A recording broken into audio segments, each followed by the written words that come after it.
Why am I a big fan of the Hoover PowerDash? Let me show you why. This is a Hoover PowerDash Advanced Carpet and Upholstery Cleaner. Has powerful suction, above floor versatility, and combat convenience. This is my second PowerDash. I didn't know it until I started rigging the package, but this one does have the hose and the 2-in-1 tool that you can use to clean stairs and upholstery, and like just a tiny little mess. And I really did enjoy my previous PowerDash. I just used it for 5 years and just, you know, it served its purpose for me, so it's time for a new one.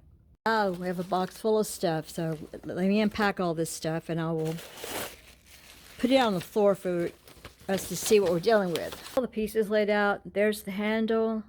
There's the part that goes in between the handle and the PowerDash. That's the main operating part. Then the cord comes in a nice bag with a little hook on it. Very convenient. That's the water and solution container. We have a little tool to clean the brush, and then we have the 2-in-1 tool that has actually 2 different little heads on it. The instructions are not quite clear about this. I had to try to figure it out myself and fearfully not tear it up, but they snap in quite easily. So this one's kind of rubberized, I guess, if you want to do some heavy-duty scrubbing, and this one is more just like a traditional brush. They pop in and out quite easily. This bag is quite impressive with a handle, a little snap and a little hook to hang it up like that, and then it even is mesh at the bottom in case it's a little wet. It's going to not have mold at the bottom of it. So the 2-in-1 tool, oh, it's a nice long cord. To use the hose, this part has to come off, the nozzle cover. And I was very careful because I didn't want to break it. But it just pops off like this, and then it has like little edges that hook back underneath there. This part is going to slide in there. Let me show you this before I use it and everything gets all dirty. That's going to slide in there and click. I like everything clicking. And then the 2-in-1 part, this is going to be where your solution comes out. It clicks in there like that. And then to release it,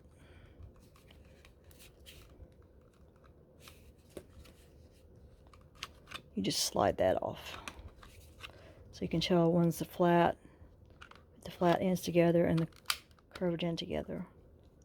And then you can just spray it like this. You can see that that's going to activate the solution. And then when you're holding the trigger down, it's going to spray and you're going to have a wet movement. And when you hit release the trigger, just like the main part, it's going to have a dry movement so you can suck up the water and whatnot in there. So very nice. And it releases like that. Then to put the cover back on, you need to get those 2 ledges underneath it. Even like him, and then pops back on like that. So everything's pretty smooth. Let's see if we can get this handle popped in. It's supposed to go in easy.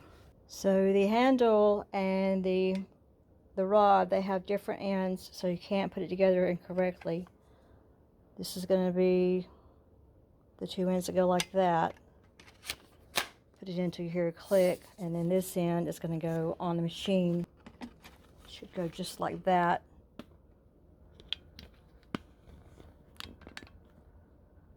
And you see that it has a little thing there. It clicks and push down on it. And it did hear it click. Then the water container comes with a nozzle. It's taped to it. You have to take that part off. Just showing how to put it together, but we're going to put the nozzle on. And then screw it on tightly.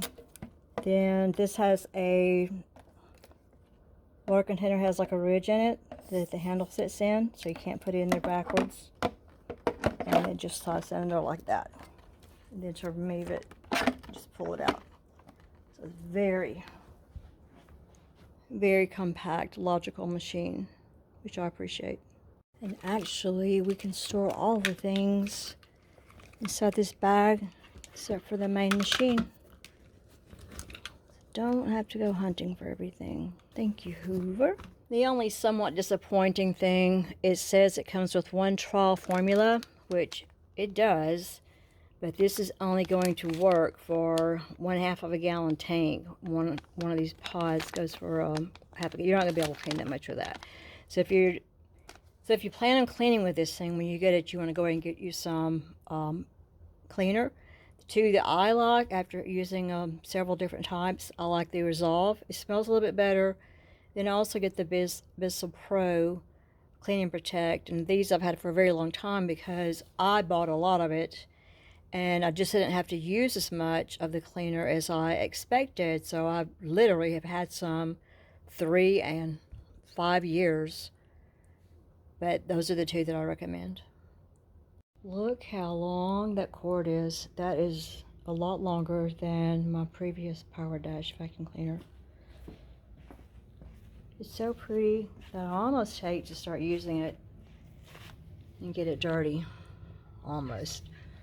I'm going to actually start with the dirtiest section in the house, which is the entryway to the carport. It is the most often used section of carpet in the house.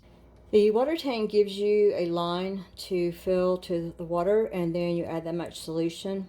I've learned that you really want to put the water in first and then add the solution.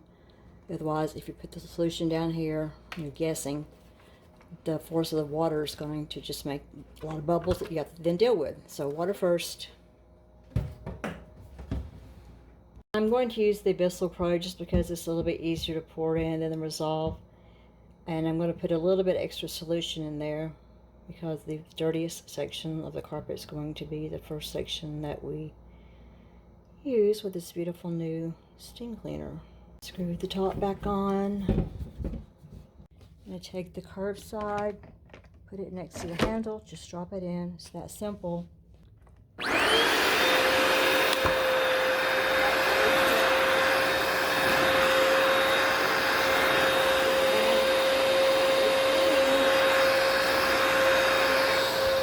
If I want to spray, it's going to do like this, and that's going to be a wet movement.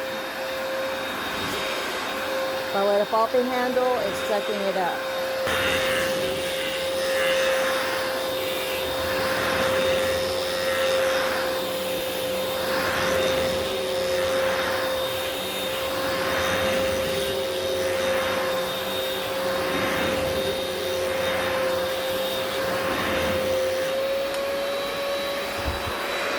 Put the handle with right.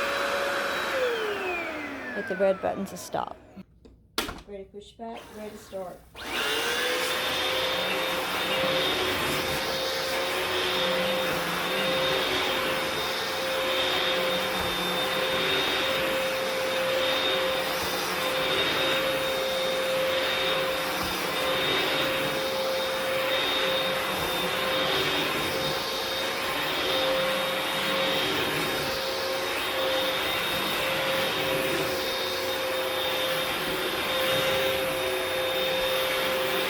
Check in the text below, and also in the pinned comment, I will provide a link for you to purchase this product or one similar.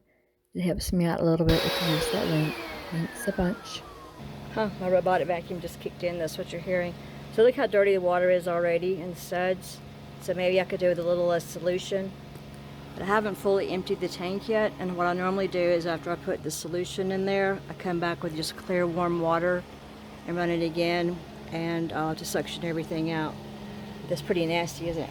So to get this out, say hello to my Neato D7. You just want to come join the fun. But if you already done your work today, take this out. You're just going to release it and pull it up. I'm going to do that outside. Pull to lift. Oh, okay, it pops up like that. Good to know. It's quite different than my other one. That's so much easier than my other one. The other one had like a little thing on the side, and you could hardly get all the water and solution out of it. Much nicer. So when I finish cleaning today, I will clean everything out, rinse it out with water, and set it in the sunshine to dry before storing it, because I don't want any kind of mold or mildew to be growing in it. But we're ready to go for another cycle. Yeah, the water is quite soapy, so I think I will not be putting quite as much in there the next time. So this goes back in. Has little notches on either side. So it just goes like that. Just sits on top, doesn't snap or pop.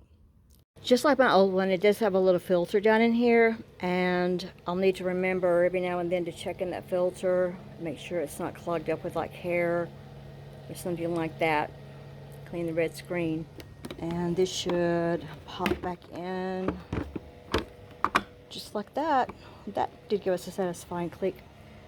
Refill this tank, and I'm not going to use quite as much cleaning solution this time. Do the next one. I forgot the first time I filled the tank to let the hot water run so that I could get hot water in here, but as I keep cleaning, because it doesn't take too long to empty the tank, the water will start getting hot. I think it cleans just a little bit better when it's hotter. Makes me think it does anyway. I don't know this is just a theory of mine, but I'm going to show you that I think there's still a lot of water left in the carpet, because when I do like a dry pull, when I'm not squeezing the trigger, you'll see water still come up out of the carpet going back in here. And when I stop seeing that, that's when I know that most of the water has been extracted from the carpet. That's the way that I operate it. And also, I've emptied 2 containers. Look how dirty that water is now for me, like extracting the water. So I've only used 2 containers, and this hasn't given me the sound yet that it's full. So I know that there's still a lot of water stuck in my carpet. So I'm going to show you what I mean. Try to show you what I mean.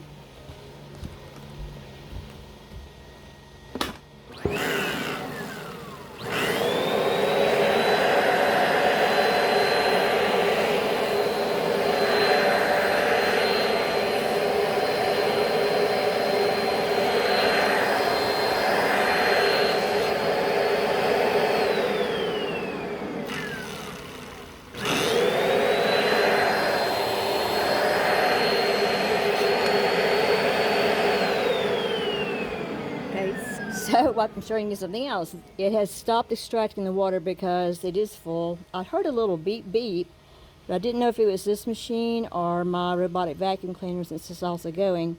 So I'm assuming it was this, telling me that it's full and it doesn't want to extract water anymore. That is a lot of dirty water, isn't it? Oh, you can see like that dirt sifting around in there.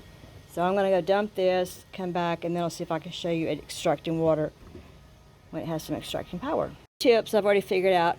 Get a towel to carry this with, because when I was carrying it out the back door, it is dripping a little bit. And then I want to wipe it off before I put it back in there. And then whatever you do, don't pick it up by this to carry it outside, and don't pick it up by that, because those are 2 parts of the lid. And if that falls off, all of this is going to fall probably back on your carpet or somewhere you don't want it to fall. So carry it under here, carry a cloth. I have no water in here now. I'm going to see if it will extract for you now that the tank is empty.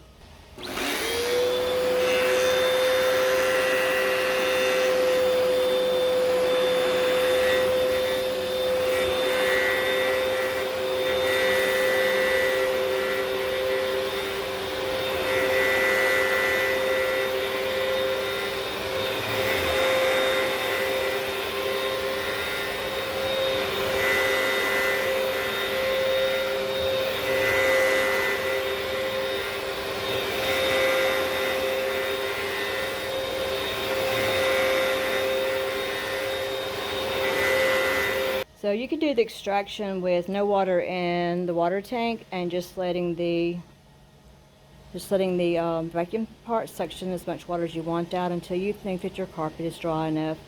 It's not going to mold and mildew. Another thing, if you leave it sitting for a long time, you're going to get a puddle of water underneath the machine. A few minutes, and see, you have this big water spot. It's going to take me a while to extract that. Otherwise, everything's going fine and fast. I set it on the linoleum in the kitchen to see exactly how much water was leaking out while I swapped out the dirty tank and refilled the other one. So it's significant. Just be mindful of that. You set it on a towel if you want to. It's what I do once I'm done with it, and set it on a towel when I finish cleaning it, because I know it's going to drip for a little bit. I think I know why mine is leaking. No matter how many times I put this on here, it doesn't quite sit. You can see that there's a little gap on one side and it's closer to the other. And if I try to tighten it, the gap gets a little bit worse.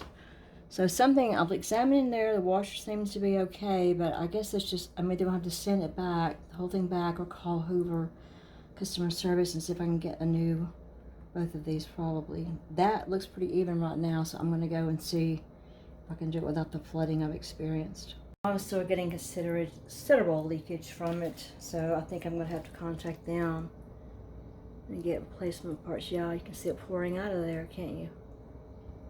See it? That's not acceptable. No, you're going on straight that time, or straighter. It's not leaking when I hold it upside down like that. Maybe it was just me. The easiest way I've seen to clean the red screen or the red filter is just to get a paper towel.